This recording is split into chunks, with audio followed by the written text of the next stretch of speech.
હવે આ બધાની પર્યાયો જોવાની રહી છે.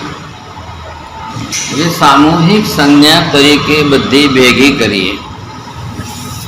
સામૂહિક પર્યાયોમાં બધી પર્યાય ભેગી કરીએ એટલે એક એક જીવને અત્યાર સુધીમાં કેટલી પર્યાયો જેણે જેટલી કરી હોય, સર્વ દ્રવ્યોએ, સર્વ ગુણોએ, સર્વ દ્રવ્યોમાં સર્વ પર્યાય જેટલી થઈ, કોની? આત્માની, ધર્માસ્તિકાયની, અધર્માસ્તિકાયની, પૂતગલની અને આકાશની. આ બધી બધા દ્રવ્યો. હવે નિયમ શું છે? એક એક દ્રવ્યની અનંતી પર્યાય તો થાય જ. અનંતથી ઓછી પર્યાય કોઈની થતી જ નથી. સૌથી વધારે પર્યાય કોની થાય? સંખ્યામાં સૌથી વધારે પર્યાયો કોની?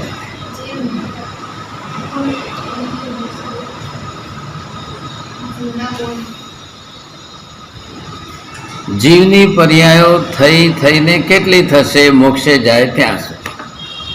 પણ જીવ મોક્ષે ગયા પછી પણ પૂતગલનું મોક્ષ તો થતો જ નથી. 5 દ્રવ્યોની અંદર એક જ દ્રવ્ય, જીવ દ્રવ્ય એવું છે કે જેની અંતિમ પર્યાય થયા પછી દ્રવ્યની પર્યાયો બીજી અટકી જાય છે, થતી નથી. પરંતુ પૂતગલ દ્રવ્યની પર્યાય, આકાશ ધર્માસ્તિકાય, ધર્માસ્તિકાયની પર્યાયો એ તો કોઈ દાડો અટકવાની જ નથી. પૂતગલનો મોક્ષ તો થતો જ નથી. જીવ જ્યાં સુધી મોક્ષે ન જાય ત્યાં સુધી જીવની પર્યાયો પણ અનંતી થાય, અનંત અનંત થાય ને પૂતગલની પણ થાય. એ બેની અંદર અભવી જીવ, દુર્ભવ્ય જીવો, એમની પર્યાયો એ પૂતગલના જેટલી જ પર્યાયો થવાની છે. એટલી પૂતગલની થશે, એટલી પાછી જે છે અભવ્ય જીવની થશે. અભવ્ય જીવનો મોક્ષ થતો નથી, મોક્ષે જતો નથી, એનો સંસાર અટકે એમ નથી, એના જન્મ મરણ અટકે એમ નથી. એટલે ભવી જીવ એટલે શું? કે જે આત્માની પર્યાયોનો અંત આવી જાય, છેડો આવી જાય, એના પછી કોઈ પર્યાય થાય જ નહીં, એ આત્મા ભવી જીવ છે પર્યાયની દ્રષ્ટિએ. અભવી જીવ કોણ રહ્યો? કે જે જીવની અનંત અનંત કાળ સુધી પર્યાયોનું પરિવર્તન થતું જ રહે, થતું જ રહે, થતું જ રહે, અટકે જ નહીં, અટકે જ નહીં, અટકે જ નહીં. કેમ? તો કે જન્મ મરણ થતા જ રહેવાના છે. ભવી આત્માને મોક્ષે જાય એટલે એની પર્યાયના પરિવર્તનનો છેડો આવી ગયો, અંત આવી ગયો. હવે ઓલો અભવી મોક્ષે જાય જ નહીં, જતો જ નથી, એટલે એને તો સંસારની અંદર એક જગ્યાએ તો સ્થિર પર્યાય તો થવાની જ નથી. એક જગ્યાએ સ્થિર પર્યાય ન થવાના કારણે ઉત્પાદનની પ્રક્રિયાથી પર્યાયનું પરિવર્તન થતું જ રહેશે, બદલાયા જ કરશે. ગમે ત્યાં જશે તો કોઈ પણ ભાવમાં આયુષ્ય જેટલું હશે એટલું જ એનાથી જીવાશે. આયુષ્યથી વધારે જીવી શકે એમ નથી, ને આયુષ્યની અંદર 33 આગ્રોપમથી વધારે આયુષ્ય હોતું જ નથી. એટલે હવે જે આત્મા, ભવી આત્મા જે મોક્ષે ગયો છે, એને તો એ જેટલો કાળ ત્યાં કાઢશે એટલામાં તો એ અનંત આયુષ્ય પૂરા કરશે. 33-33 તો બધા ન કરે, પણ જેટલા કરે તો એ અનંત ભાવ કરશે. એક જીવ એક ભાવમાં એક પર્યાય બદલાય એટલા કાળમાં પૂતગલ દ્રવ્યની કેટલી પર્યાયો બદલાય? એક જીવ દેવગતિનું ઉત્કૃષ્ટ આયુષ્ય 33 આગ્રોપમનું કરે એટલા કાળની અંદર પૂતગલની પર્યાયો કેટલી બદલાઈ ગઈ? પરમાણુની પર્યાયો બદલાઈને આપણે 33 આગ્રોપમમાં કોઈ શ્વાસ કેટલા લે? કરો હિસાબ. 33 આગ્રોપમના એટલા લાંબા કાળ દરમિયાનમાં એ શ્વાસ કેટલા લે? એટલા લાંબા કાળની અંદર એ કાર્બન વર્ગના પૂતગલ પરમાણુ કેટલી વાર ગ્રહણ કરે? એટલા કાળમાં એ કર્મ બાંધે, બીજા કેટલી વાર બાંધે? એ બધી જ પર્યાયનું પરિવર્તન. આત્મા પોતે અસંખ્ય પ્રદેશી છે, એક વખત પણ એક કાર્બન વર્ગનાનું પરમાણુ બાંધે તો એ કેટલા થયા? અનંતા થાય. અને દર વખતે એક કર્મ બાંધે, એક વખતે એક કર્મ પ્રકૃતિ બાંધે એટલે એક પર્યાય બદલાય. આયુષ્યની તો સ્થિર સ્થાયી છે તે છે, જેટલો કાલ છે આયુષ્ય એટલા કાલ સુધી રહેશે. પરંતુ હવે એ આયુષ્ય સિવાયના બીજા કર્મો જેટલા બાંધશે એ કેટલા બાંધતો રહેશે? મોહનીય કર્મ કેટલી વાર બાંધશે, બીજા કર્મો કેટલી વાર બાંધશે? દર વખતે આત્મા ઉપર એક કર્મના પૂતગલ પરમાણુ ચડ્યા એટલે એક પર્યાય બદલાઈ ગઈ. તમે રોજ જે છે દૂધમાં એક એક સાખરનું કણ નાખો એટલે એક પર્યાય બદલાઈ ગઈ. રોજ તમે પાણીની અંદર એક એક કણ ખાલી મીઠું નાખો એટલે પર્યાય બદલાઈ ગઈ છે. કઈ પર્યાય બદલાય છે? ગુણ પર્યાય બદલાય છે. એની ગુણ પર્યાયકો, ભાવ પર્યાયકો, એ એક એક કણ તમે નાખતા જાઓ એટલે ગઈકાલે દૂધ કેટલું મીઠું હતું, આજે કેટલું થયું, કાલે કેટલું થશે, 3 કણ પડશે ત્યારે કેટલું થશે, 4 કણ પડશે ત્યારે કેટલું થશે, 5 કણ પડશે ત્યારે કેટલું થશે. પર્યાયો બદલાશે.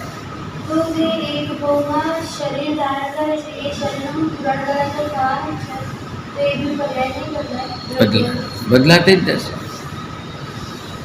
એક શરીર 33 સાગરોપમ સુધી સ્થિર રહે છે, સ્થાયી રહે છે, ત્યાં સુધી બીજા કર્મો કેટલા બને? સૌથી વધારે લાંબા ગાળની દીર્ઘકાલીન સ્થિરસ્થાયી પર્યાય જુઓ અને સૌથી વધારે સૌથી નાનામાં નાની પર્યાયનું પરિવર્તન એટલે કયું? શ્વાસનું પણ નહીં પરંતુ કર્મ બંધનની પર્યાય છે. શ્વાસ પણ લે એ તો મોટો ગાળો છે. એક શ્વાસ લેવાનો કાળ જેટલો એટલામાં તો નિગોદના 17.5 ભવ થઈ જાય. 17.5 વખતની અંદર એક વખત આયુષ્ય નવું માનશે ને દર વખતે આયુષ્ય તૂટશે. ખરું છે. હવે દર વખતે જે છે આ પર્યાયનું પરિવર્તન. હવે આયુષ્ય બાંધે અને તૂટે 17.5 વખતનું, પરંતુ એટલા કાળ દરમિયાનમાં બીજા 7 કર્મો એને કેટલા બાંધ્યા? એ તો તૂટવાના નથી. આયુષ્ય તૂટવાનું છે, પૂરું થવાનું છે. 17.5 ભવ કીધા એટલે 17 વખત આયુષ્ય બંધાયું ને પૂરું થયું, પણ 18મી વખતનું જે આયુષ્ય બંધાયું હજી ચાલે છે પણ પૂરું નથી થયું એટલે 17.5. તો એ ચાલવાનું કે નહીં? થઈ જ રહ્યું છે કે નહીં? હવે એ પ્રમાણમાં જે રીતે થઈ રહ્યું છે, ચાલી રહ્યું છે, તો એની સામે બીજા કર્મો, હવે 7 કર્મ તો સમયે સમયે બંધાઈ જ રહ્યા છે. એટલે એક સમયે જીવની જે છે પોતે એક શુદ્ધ આત્મદ્રવ્યની આ કર્મના કારણે 7 પર્યાયોની બદલાય છે.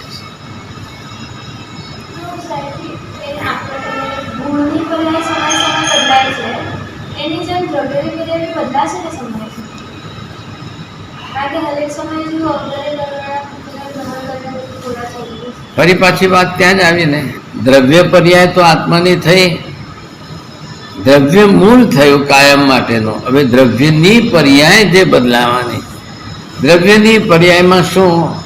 પ્રદેશોની અંદર ફેરફાર થાય તો બદલાય. તો પ્રદેશોમાં ફેરફાર થયો સંકોચ વિકાસ. નાના મોટા એ જેને જે દેહ ધારણ કર્યું તે. બાકી પ્રદેશોમાં વધઘટ તો થતી નથી. એક નવો પ્રદેશ આવીને ઉમેરાતો નથી, એક પ્રદેશમાંથી ખરીને છૂટો પડતો નથી. એટલે એ પ્રશ્ન તો રહેતો નથી. એટલે દ્રવ્યની પર્યાયમાં તો દ્રવ્ય તરીકે એ આત્મદ્રવ્ય જે હતું, જેવું હતું, જે સ્વરૂપે હતું એવું ને એવું એઝ ઇટ ઇઝ રહ્યું છે. એમાં કંઈ ફરક પડ્યો નથી.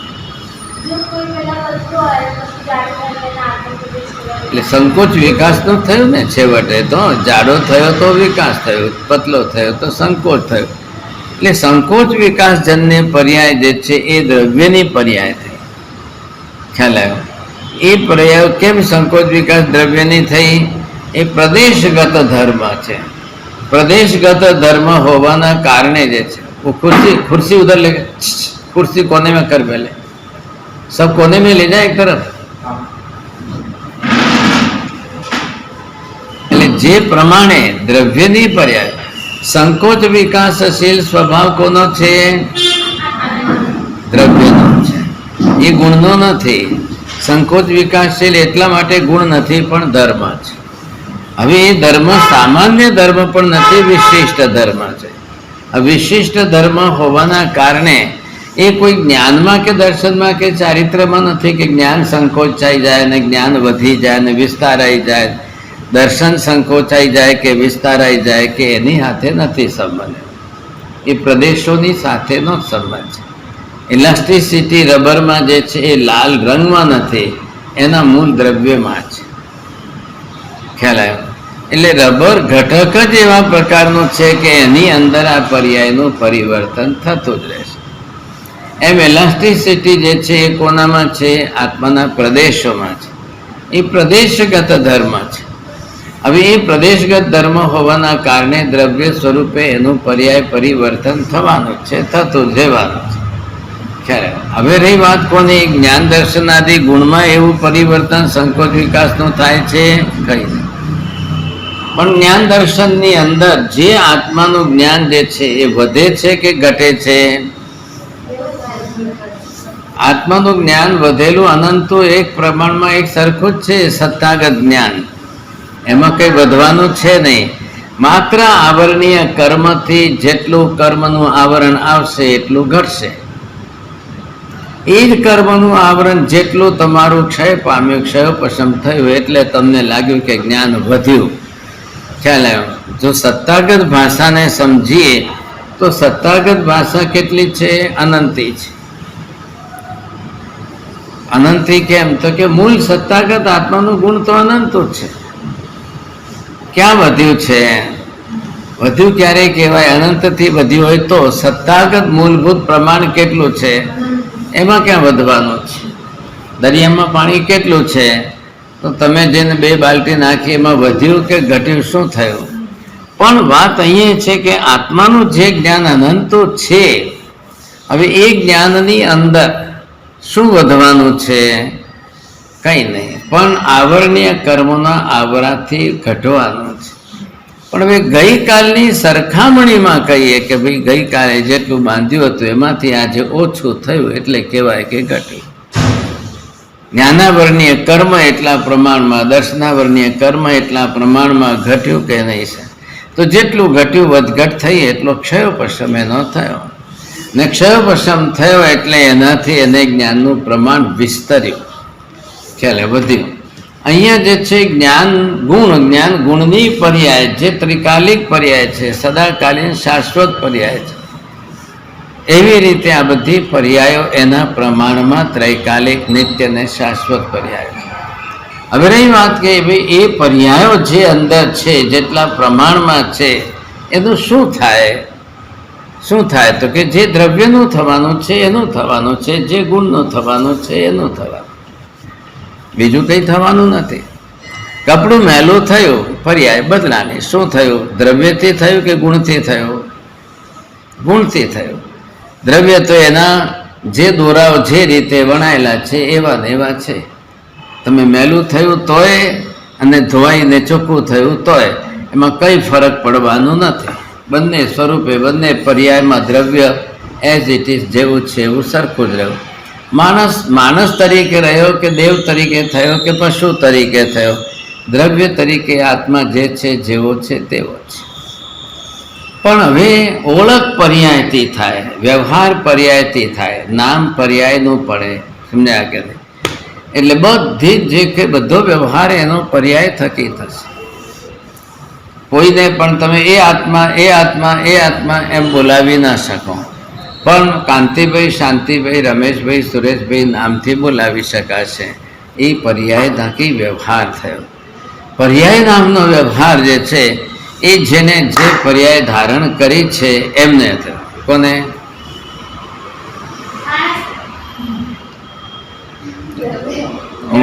ઊંઘમાંથી જાગશો તો એમ જ થશે. સમજાય?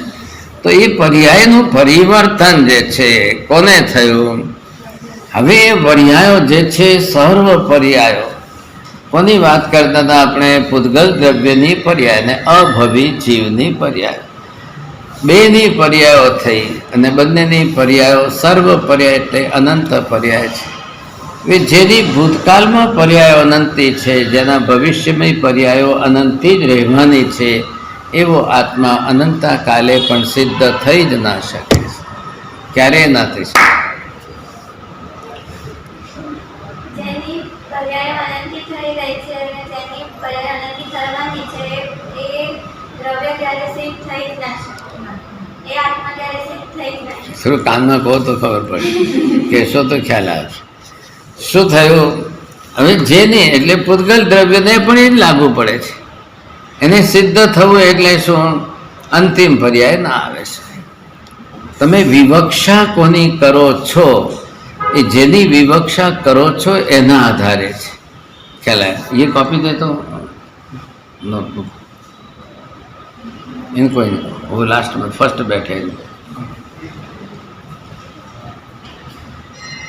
हाँ તમે ફોટો લઈ લો, ઓલો કાર્યક્રમ એનો ફોટો લઈને તમે પાછી આપી દો. हाँ એ જ. हाँ हाँ हाँ ये ले जाओ अंदर, महाराज को दे दो. हाँ अंदर પર્યાયો જે છે જે પ્રકારની થઈ રહી છે, હવે એ પર્યાય થતાં થતાં જેની અનંતી પર્યાયો, હવે આટલી અનંતી પર્યાયો થતી જ રહેશે, થતી જ રહેશે. આકાશની પર્યાયો અટકવાની છે, ધર્માસ્તી કાયની પર્યાયો અટકવાની છે, અધર્માસ્તી કાયની પર્યાયો અટકવાની છે. કેમ નથી? પરસંગિક છે, પરસંયોગિક છે. આપણે પહેલાં જોયું સ્વતંત્ર દ્રવ્યની પોતાની પર્યાયો અને પર દ્રવ્ય નિમિત્તક પર્યાયો. કોણ કોણ છે? સ્વતંત્ર દ્રવ્યની પોતાની પર્યાયો અને પર નિમિત્તક. પર પૂતગલ આત્માને જો સ્વ ગણીએ તો પૂતગલ સ્વ થાય અને પૂતગલને સ્વ ગણીએ તો આત્મા પર. એટલે પર દ્રવ્યથી સંયોગિક પર્યાય કોને કોની થશે? આકાશ ધર્મને અધર્મને આત્માને પૂતગલ પર થશે અને આત્મા અને પૂતગલને આકાશ ધર્મ પર થશે. જાગો છો તમે? પર કોનું થશે? બધાને જેને પોતાની થઈ એને પારકા થકી થાય પર થઈ. હવે પર પદાર્થ જ નષ્ટ ન થાય અને પર દ્રવ્ય તમારા ગુણોનો ઉપયોગ અને ઉપભોગ રોજ જ કરતા હોય તો એ પર થકી પર્યાયો થતી જ રહેશે. આકાશ દ્રવ્ય છે, હવે આકાશનું ગુણ ઉપયોગી છે કે ઉપભોગી છે? કેમ?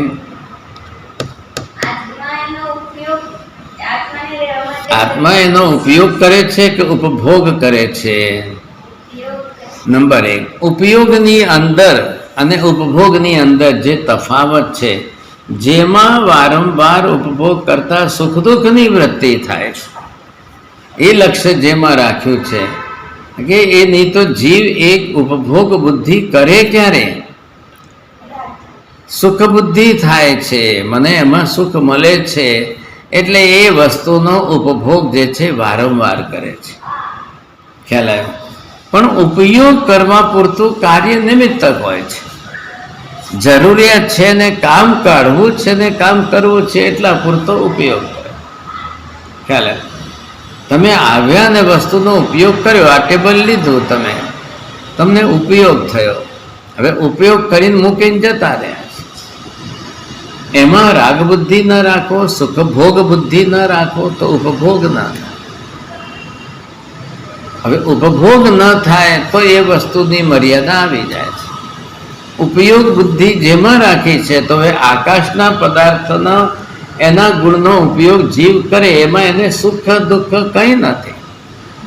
ધર્માસ્તી કાય અધર્માસ્તી કાયના દ્રવ્યના ગુણનો ઉપયોગ કરે, ઉપયોગ કર્યા વગર ચાલે એમ નથી. ઉપયોગ કર્યા વગર એને જીવને ગતિ આગતિ કંઈ નહીં થાય, ગતિ સ્થિતિ નહીં થાય, એટલે એને ઉપયોગ કરવો પડે. એમાં એ સુખ બુદ્ધિ ન રાખી શકે. એ સુખ બુદ્ધિ ન લાવે એના કારણે એને ઉપભોગ બુદ્ધિ નથી આવતી. સુખ, રાગ અને ઉપભોગ આ ત્રણેયનો તાલમેલ એકબીજા સાથે વણાયેલા છે. કેવી રીતે?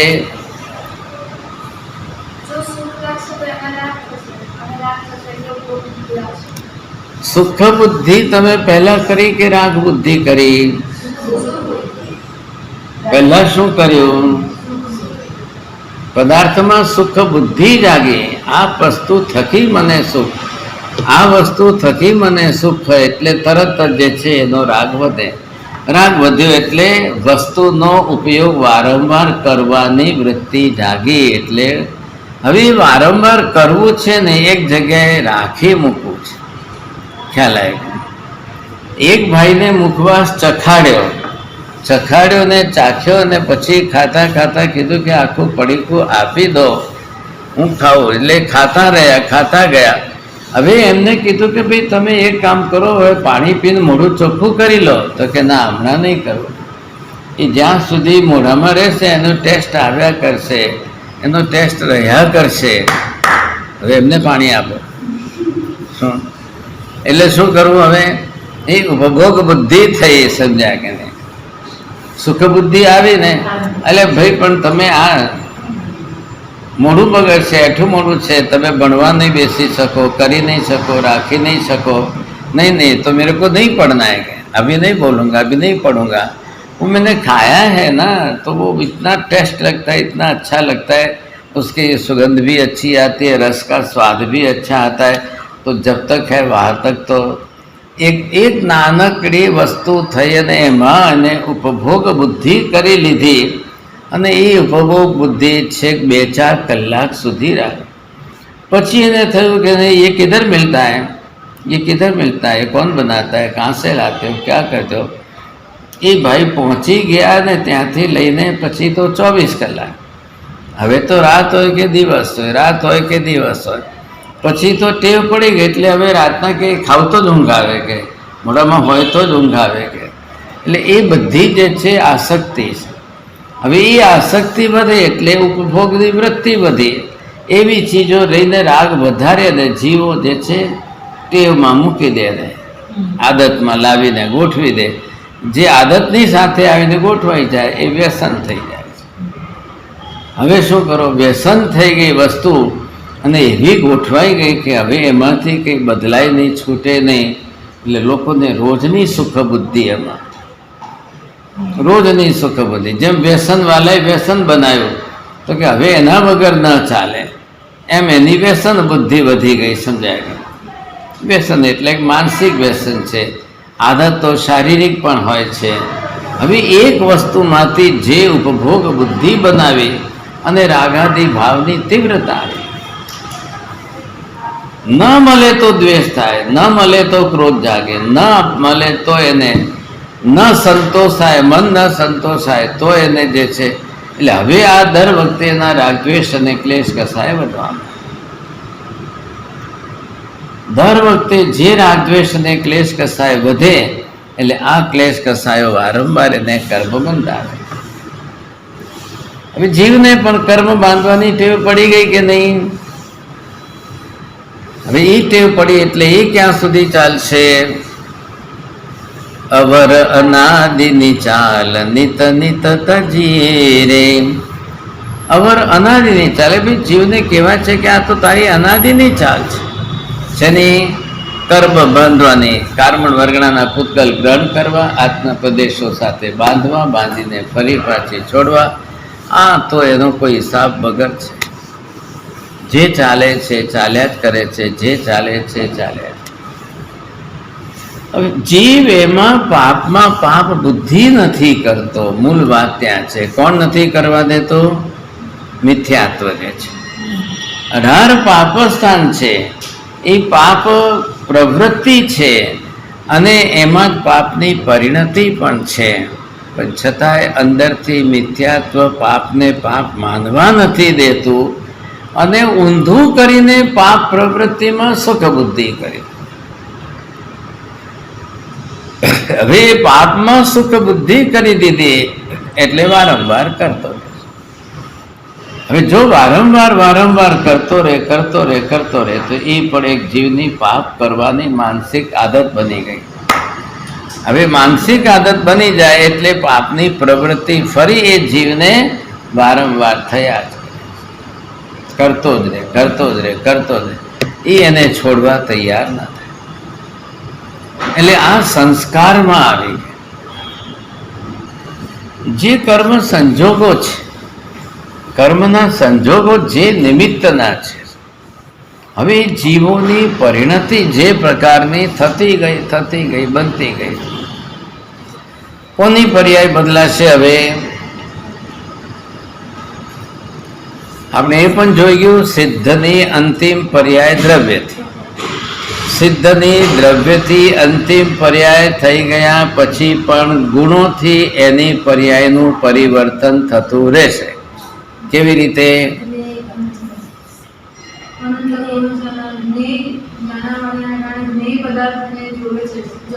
જ્ઞાનાવરણ્યના કારણે કઈનું કઈ બોલો?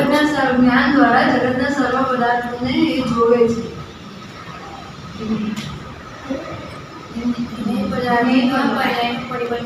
હા, 14 રાજલોકના અનંત પર્યાયોમાં જ્ઞેય પદાર્થોમાં ઉત્પાદવ્યય થતી જ રહે છે. એ ઉત્પાદવ્યય થવાના કારણે એ પદાર્થોની પર્યાયો બદલાતી રહે. બદલાતી પર્યાયોનું પ્રતિબિંબ સર્વજ્ઞના અનંત દર્શનમાં અનંત જ્ઞાનમાં પડે છે. એ એમના અનંત દર્શન જ્ઞાનમાં પર્યાય પરિવર્તન થવાનું જે છે કારણીભૂત નિમિત્ત જ્ઞેય પદાર્થો, દ્રશ્ય પદાર્થો, જ્ઞેય દ્રશ્ય પદાર્થોમાં જે ઉત્પાદવ્યય થાય છે એનું શું કરવું? એમના જ્ઞાન દર્શનમાં પણ પર્યાય પરિવર્તન થતું રહેશે. હવે ધ્યાનથી સમજજો કે જે જ્ઞેય પદાર્થમાં જે રીતનું પર્યાય પરિવર્તન થયું, આ શું છે? અહીંયા આખું લોક છે. આખા લોકની અંદર જે રીતે આ બધી પર્યાયોમાં ઉત્પાદવ્યય થયો અને એના કારણે પર્યાયનું પરિવર્તન થયું. હવે આ બધું જે છે કોના જ્ઞાનમાં રિફ્લેક્ટ થઈ રહ્યું છે? આ છે કેવલી છે. હવે કેવલીની અંદર આ બાજુ જે છે દર્શન છે ને આ બાજુ જે છે જ્ઞાન છે. એટલે એમાં થતા પર્યાય પરિવર્તનનું સીધું જે છે પ્રતિબિંબ દર્શનમાં પડ્યું અને આ બાજુ દર્શનમાંથી જ્ઞાનમાં આવ્યું એટલે જ્ઞાનમાં પણ પડ્યું. આપણને ને એમને બે વચ્ચે તફાવત શું છે? આપણે અંદર જે છે, આપણી અંદર એ દર્શનની અંદર જે પર્યાય પરિવર્તન થાય એ વખતે આપણો રાગદ્વેષ આવી જાય છે. જ્ઞાનમાં પણ જે પરિવર્તન થાય એ વખતે રાગદ્વેષ વચ્ચે આવી જાય. એમને શું ફાયદો થયો? એમનો કોઈ રાગદ્વેષ વચ્ચે આવતો જ નથી. આ મોટો ફાયદો થયો. કોઈ રાગદ્વેષ કેમ નથી આવતો? કે છે જ નહીં, પોતે જ વિતરાગી છે. હવે એ એટલું મોટું અઘરું કામ છે. જગતમાં છેલ્લામાં છેલ્લી કક્ષાનું અસંભવ કે અઘરું કામ આ છે. શું?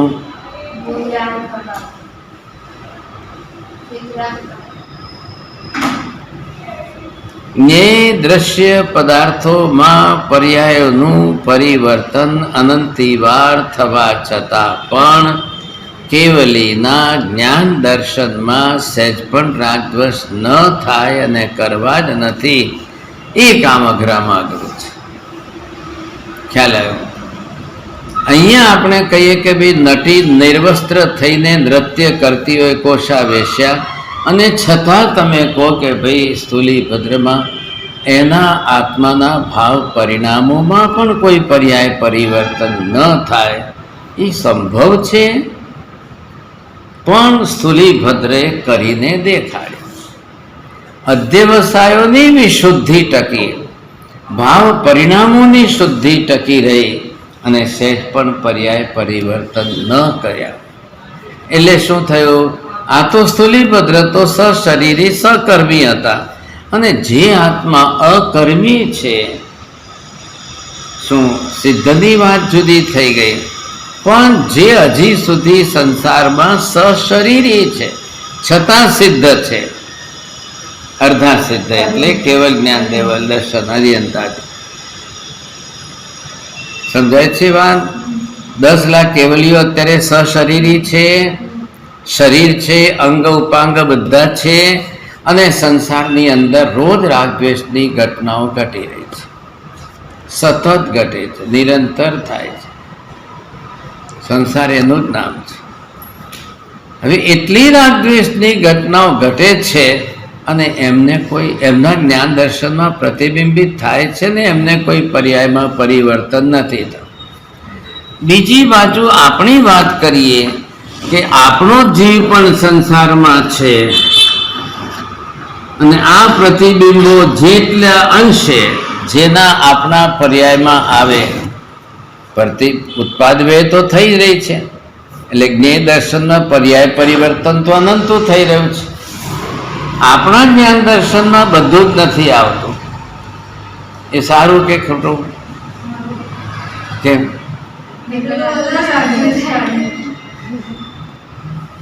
સારામાં સારું એ છે કે એટલા આખા દુનિયાના બધાના રાગ નિમિત્તો આપણી પર્યાયમાં આવતા નથી, એ ઘણું સારું છે. એટલે કીધું કે જો ભાઈ તમારે મન પર્યવ જ્ઞાનનો ઉપયોગ મૂકવો છે, તમારે અવધિક જ્ઞાનનો ઉપયોગ મૂકવો છે. શા માટે મૂકવો છે પહેલાં નક્કી કરો. એમને એમ તમારી પાસે શક્તિ છે, લબ્ધિ છે એટલે તમે ગમે ત્યારે મૂકી દો એમ નહીં. જેમ 10 વૈકાલિક સાધુને કહે છે કે ભાઈ ઊભા રહો, શિષ્યને અહીંયાથી ઊભા થવું છે તો એમાં આજ્ઞા લેવાની કે નહીં? ઈચ્છા કારણે સંધિસા ભગવાન બેસને સંધિસાઓ, બેસને ઠાઓ. એ શા માટે? તમારે સામયિક લેવાથી મતલબ છે ને સાહેબ, હું બેસવા ને ન બેસવાની આજ્ઞાની વાતો કરો. જરૂરી છે કે નહીં? નહીં જોઈએ, કાઢી નાખીએ. બોલો શું કહો? તમારામાં તો છે ને. બેસને સંધિસાઓ, બેસને ઠાવનો આદેશ લેવાનું પ્રયોજન શું સિદ્ધ થયું? તો કે ભાઈ તમે મનેનમ વાયાએ કાયણમથી પણ તમે વિધાન તો કરી તો લીધું જ છે અને કાયણમથી પણ સાવજમ જોગમના પછખાણ કર્યા છે. તો પછી હવે ફરીથી શા માટે તમે જે છે બેસવાની આજ્ઞા લો? તો કે એ લીધી છે આજ્ઞા અને ફરી પાછી જીવ એમાં વિરાધના ન કરે. પાછો ઊભો થાય ને પાછો ગમણા ગમણે કરે, ગમન આગમન આવવું જવું ફરી પાછી ક્રિયા કરે. તો કે એ નહીં કરવાની. જો એ તમે ગમણા ગમણેની ક્રિયા કરશો તો સજ્જાએ સંધિસાઓ સજ્જાએ કરો કેવી રીતે કરશો? સામયિક કરેમી મંદિરથી શરૂ થઈ ગઈ. તો હવે શું કરવાનું? તો કે સ્વાધ્યાય કરવાનો. હવે સ્વાધ્યાયની પ્રક્રિયા જે ચાલી રહી છે તો એક ધારી ચાલવી. હવે શું થાય? મતિ જ્ઞાની શ્રુતિ જ્ઞાનીને તો જગતના સમસ્ત જ્ઞેય દ્રવ્ય પદાર્થો દ્રશ્ય પદાર્થોની પર્યાયો એના જ્ઞાન દર્શનમાં આવે નહીં. કેમ? તો કે જેટલી આપણી ઇન્દ્રિયોની પ્રક્રિયા છે, ઇન્દ્રિયોની પ્રવૃત્તિ થશે એટલું જ એના જ્ઞાન દર્શનના વ્યવહારમાં આવશે, એનાથી વધારે નહીં આવે. પણ અવધિ જ્ઞાનને કેવળ જ્ઞાનને મનપર્ય જ્ઞાન, અવધિ દર્શન મનપર્ય દર્શનને કેવલ દર્શન, મનપર્યને તો દર્શન નથી, અવધિ દર્શનને કેવલ દર્શન. એમને શું ભાઈ? એમને કેવી રીતે? એમની ઇન્દ્રિયો કામ નથી કરતી. એમાં શેમાં?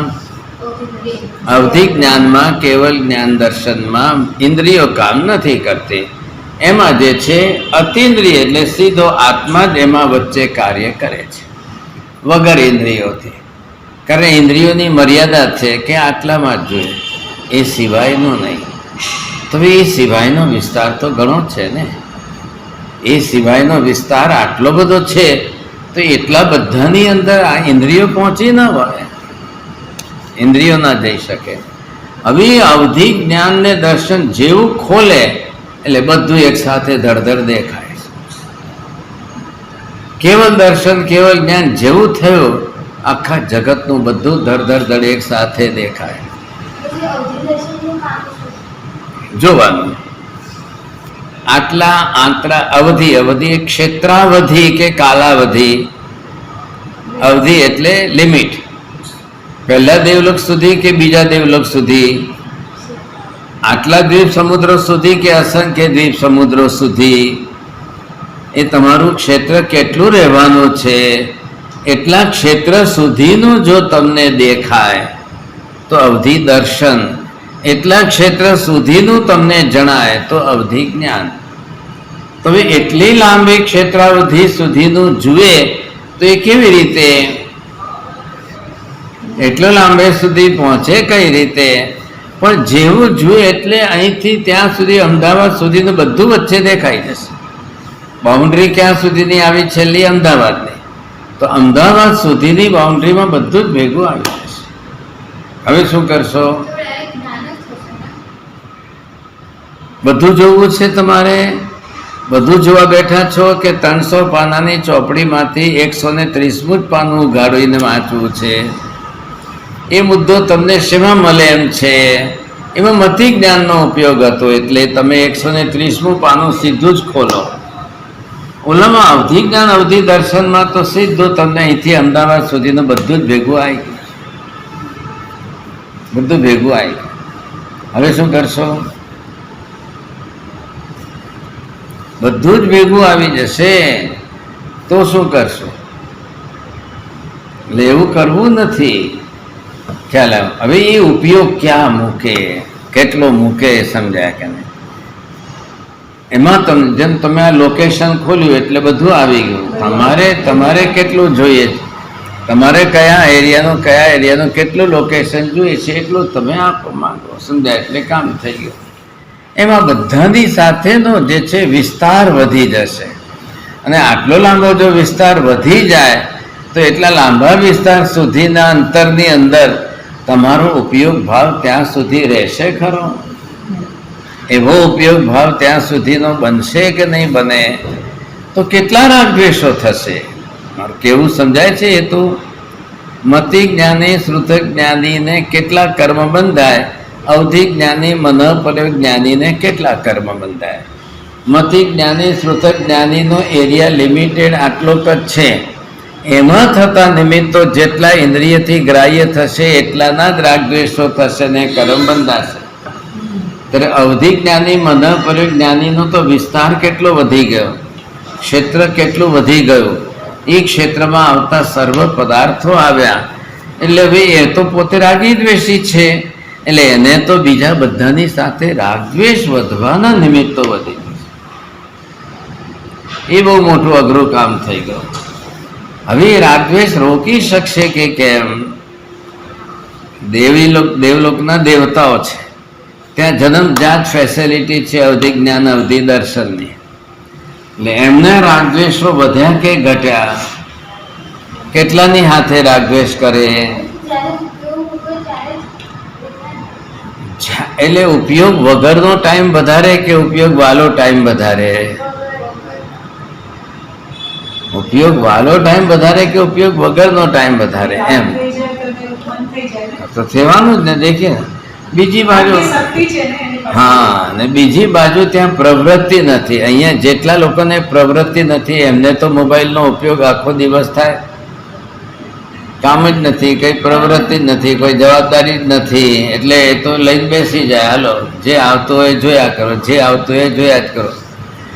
અવધિ જ્ઞાની દેવલોકના દેવી દેવતાઓને નથી તો રસોડું, નથી કંઈ ખાવા પીવાનું, નથી રોટલી બનાવવાની, નથી કોઈ વસ્તુ પ્રોસેસ કરવાની, નથી કંઈ કરતા, પરિવાર નથી, કુટુંબ નથી, પત્ની પુત્ર નથી, ધંધો પાણી નથી, પૈસો નથી, કમાવાનું નથી, આ બધી પંચાયત કંઈ ન હોય, સમાજ નથી, સામાજિક વ્યવસ્થા નથી, તો હવે એમને એમના અવધિ જ્ઞાન અવધિ દર્શનનો ઉપયોગ કેટલો વધારે કરવાનું રહ્યું? કરવાનું કે નહીં કરવાનું?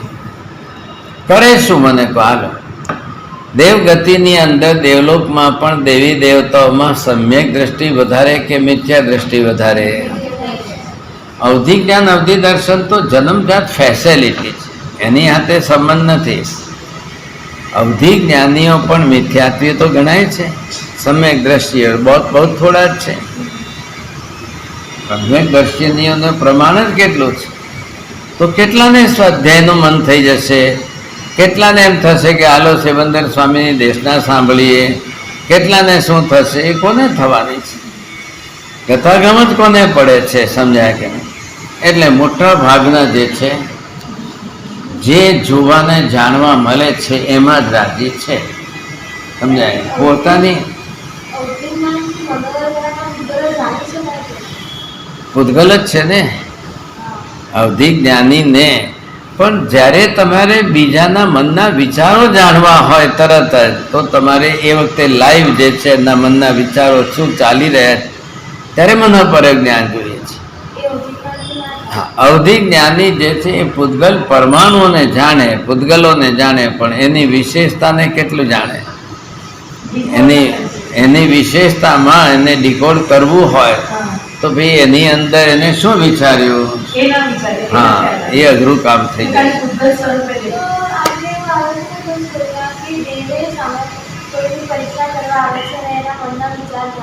એ વ્યવહારિક વાતો છે કે પછી વાસ્તવિક વાતો છે? એ બેમાં ફરક ઘણો છે. વ્યવહારિક વાતોની અંદર જ્યારે બોલાય છે ત્યારે કે મનથી થયું, મનથી કર્યું, મનથી આમ થયું, એ બધું ઔપચારિક ભાવે બોલાય ખરું, પણ એ વખતે જ્યારે શાસ્ત્રીય ભાષામાં અર્થ બેસાડવા જઈએ ત્યારે તકલીફ પડે છે. ત્યારે એમ લાગે છે કે ના, આ બરોબર નથી લાગતું. તો એ પ્રમાણે તો રહેવાનું જ ચાલે, પણ છે અઘરું કેટલું એમને.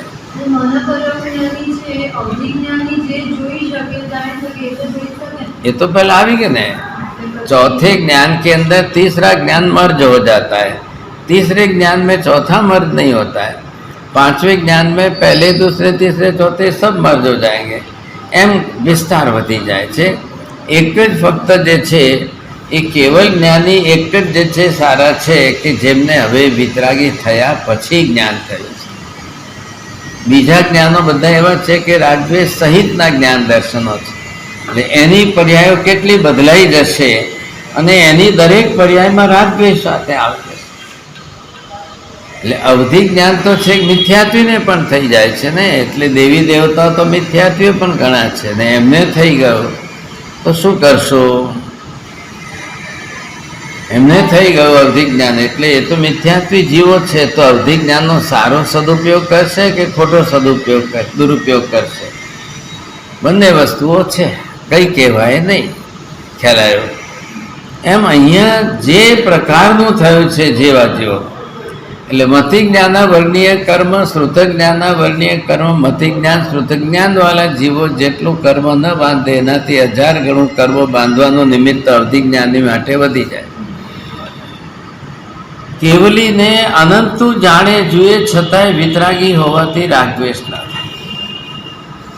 ખ્યાલે? તો પછી એમને કહીએ કે ભાઈ સબ તમે શું કામ જાણો છો ને જુઓ છો, તમને શું ફાયદો શું છે? બોલો. કેવલ જ્ઞાન કેવલ દર્શન થવાથી કેવલીને ફાયદો વધારે કે કેવલી થકી બીજા જીવોને ફાયદો વધારે?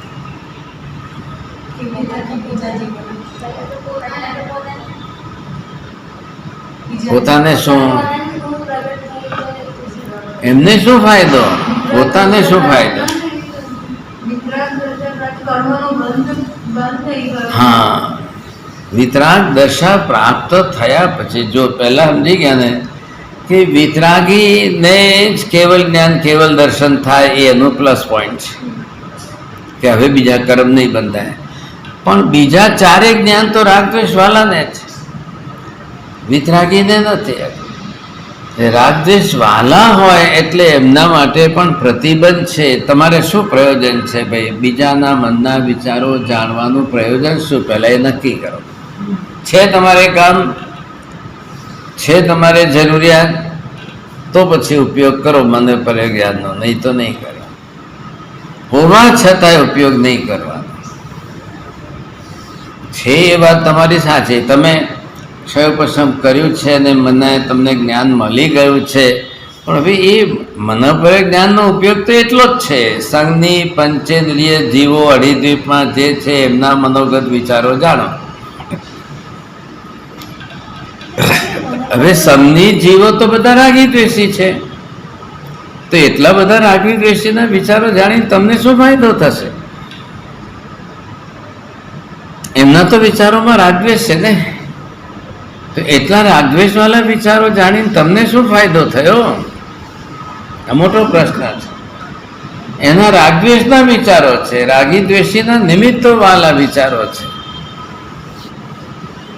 એક પુરુષે પત્ની સાથે ડાયવોર્સ લઈ લીધો ને એને જે છે અવધિ જ્ઞાન થઈ ગયું એટલે એ વિચારે છે કે એ મારા માટે શું વિચારે છે. હવે એને તો ખબર પડતી નથી, મનોપરે જ્ઞાન તો છે નહીં, તો એ શું વિચારે છે મારા માટે, એ શું વિચાર કરે છે, કંઈ પ્લાન કરે છે કે યોજના ઘડે છે કે મને મારવાની કોઈ વાત વિચારે છે કે શું વિચાર.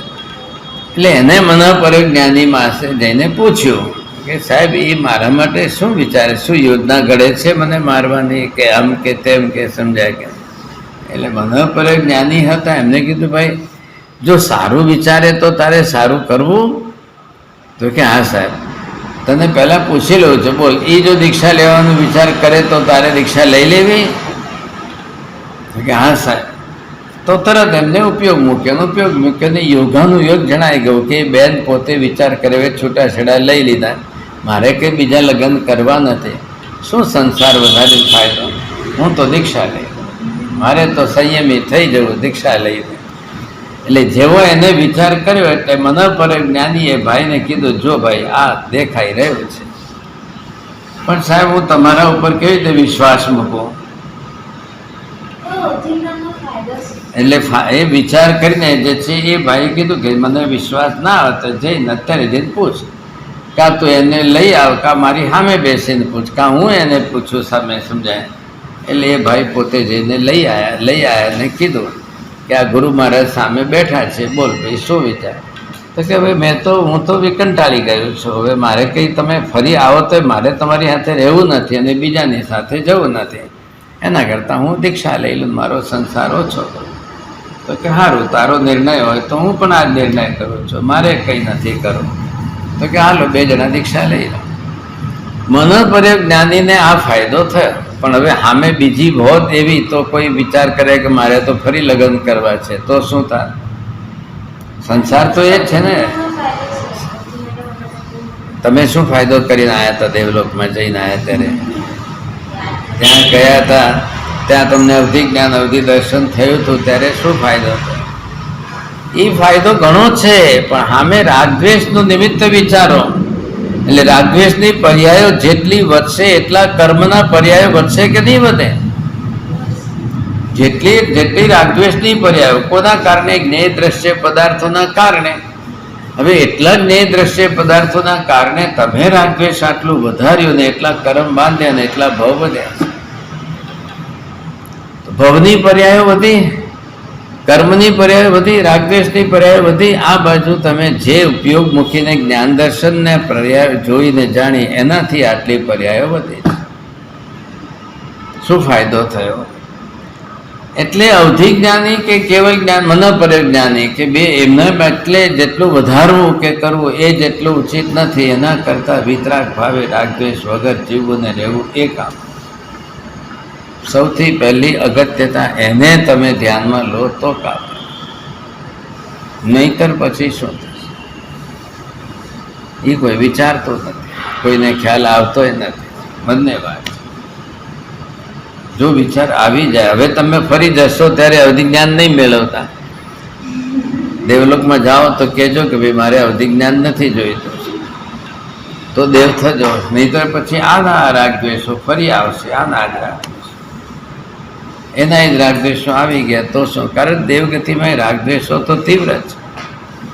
એનું પરિણામ છે કે ચમરેન્દ્ર જે છે એ સૌધર્મેન્દ્રને મારીને ઉપર જવા માટે લાજી છે આ વસ્તુ. એટલે એમાંથી બચવાની કોશિશ કરજો.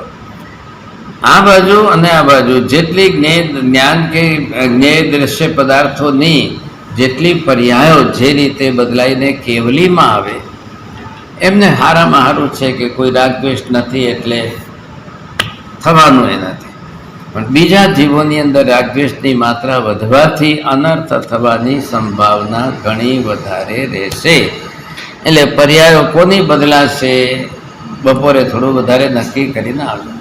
સર્વમંગલ માંગલ્યમ સર્વ કલ્યાણ કારણમ પ્રધાનમ સર્વધર્માણમ જૈનમ જયતિ શાસનમ.